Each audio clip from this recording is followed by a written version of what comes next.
Dans votre dernier livre, Islam de France, la République en échec, vous faites, et c'est tout l'intérêt de votre travail, vous faites des recommandations, vous avez une vision sur l'islam de France avec des réponses, ce qui est vraiment très précieux. Une première réponse très importante chez vous, une première recommandation très importante concerne l'organisation de l'islam. Oui, exactement. Donc en fait, nous sommes engagés dans une transition pour faire émerger un islam de France et sortir de l'islam consulaire. Et une des pistes, c'est encourager, intégrer de plus en plus de jeunes réformistes musulmans dans les nouvelles instances représentatives de l'islam de France.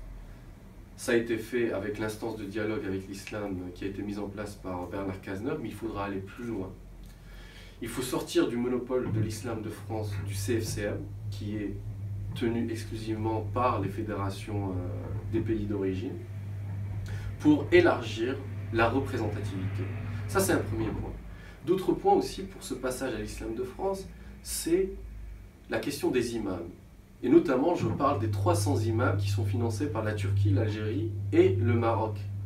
Ces imams-là, le prochain ministre de l'Intérieur ou le prochain gouvernement devra négocier avec les pays d'origine pour dire arrêtez d'envoyer des imams des pays d'origine, même s'ils parlent français. La question n'est pas de parler français, la question est de connaître les us et coutumes du pays dans lequel on vit et de connaître le système.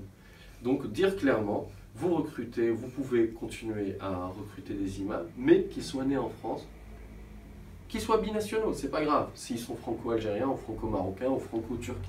Mais l'essentiel, c'est qu'ils doivent être issus du terroir. C'est parmi les pistes organisationnelles, il y en a d'autres, je laisserai le lecteur les découvrir. Très bien.